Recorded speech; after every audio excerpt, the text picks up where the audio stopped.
Mówią, że FNAF umiera, a ja nigdy nie miałem takich dobrych statystyk w ciągu pierwszych 24 godzin po wypuszczeniu filmu. No nieźle. Witajcie, z tej strony Ponguj, a dzisiaj w takim szybkim odcinku wspomnę trochę na temat tego, co Scott robi z FNAF-em. Bo wiele osób powiedziałoby, że doi, że FNAF już generalnie umarł, że Scott zbiera tyle, ile może. Głównie dlatego robię ten odcinek. No i wspomnę też na temat paru takich małych zmian na kanale, które do tej pory powinniście już zauważyć. Od razu mówię, że jak się zaczną ludzie wyzywać w komentarzach, to będę kasował, nawet banował. Temat jest o tyle wrażliwy, że zaraz będą komentarze atakujące i broniące się, wzywające nawzajem i tego typu bariery, wiem z doświadczenia, także mówię, don't. Więc cóż, hitbaza FNAF-a istnieje już od początków tej serii. Została założona przez stowarzyszenie spamiących dzieci pod wszystkimi randomowymi filmikami o FNAF, po czym utwierdziły ją w miejscu wszystkie cringe'owe animacje SFM. Największy wzrost pojawił się gdzieś po FNAF 3, gdzie większość ludzi stwierdziło z jakiegoś dziwnego powodu, że trójka jest ostatnia, a gdy Scott zaczął robić coś więcej, to źle to się przyjęło. I teraz cała ta hejtbaza trwa aż do dzisiaj. Dla przykładu randomowo pojawiając się pod moimi filmikami i mówiąc, że FNAF już umarł, że nie powinienem robić na ten temat filmów. Tam, super. Krytyka jest często dobra, ale pod warunkiem, że jest jakaś konstruktywna, że ma na celu coś poprawić. Ale komentarze typu FNAF umarł i typu nie wolno ci lubić tego, czego ja nie lubię, to są głupie komentarze. Nie lubisz FNAF-a? Spoko. Nie oglądaj, nie wchodź na kanał całkowicie poświęcony FNAF-owi. Co tu robisz? Ta potencjalna zapowiedź nowej części FNAF-a to chyba mój najlepszy film na kanale w temacie tempa wyświetleń i lajków w ciągu pierwszych 24 godzin. FNAF jest zdecydowanie żywy. Niby nie aż tak jak kiedyś czas od FNAF 1 do FNAF 3, to rzeczywiście były najlepsze czasy i największy wzrost fandomu, ale jednak nie zmienia to moich najlepszych statystyk. Dla mnie, dla mojego kanału to są najlepsze czasy.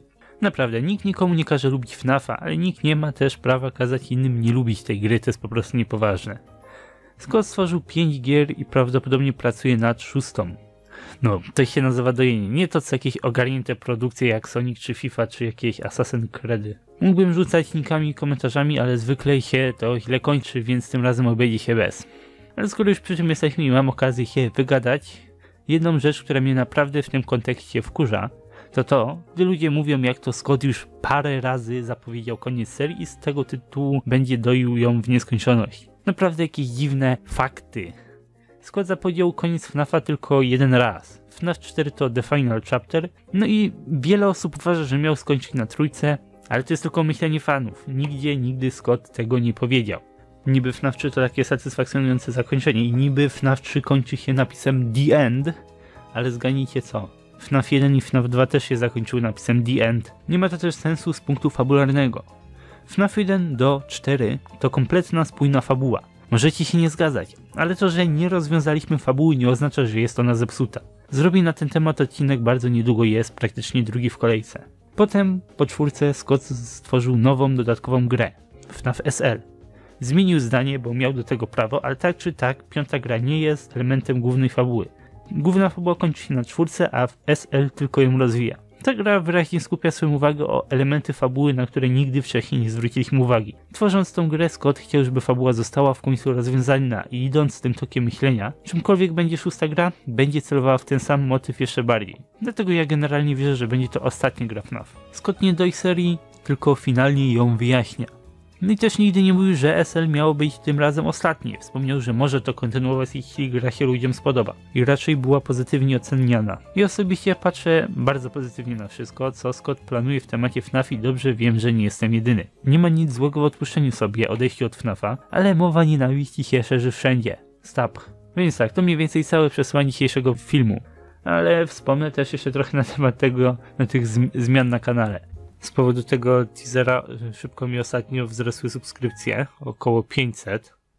Jesteśmy bardzo blisko 40 000, nie zdziwiłbym się, jakby to było nawet dzisiaj. Więc to jest naprawdę nowy kamień milowy. W międzyczasie ja wprowadziłem parę zmian na kanale. Już od jakiegoś czasu je planowałem.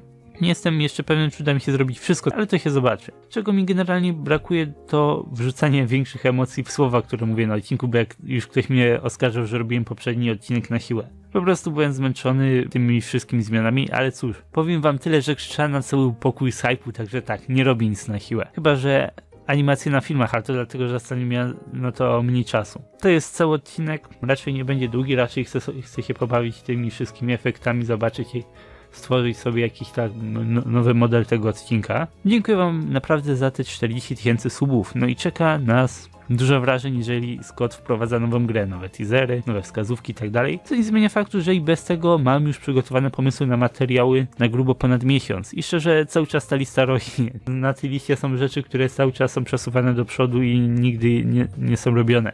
Mam parę gier, które tak będą się pojawiać pomiędzy odcinkami, dzięki czemu będę mógł to też wszystko tak luźniej ogarniać, luźniej do tego podchodzić. No i cóż, w tym odcinku to wszystko. Dziękuję wam za oglądanie, zostawcie jakiś komentarz, jakieś wasze przemyślenia na temat nowej gry, na temat całej serii FNAF. Do zobaczenia w następnych odcinkach, cześć!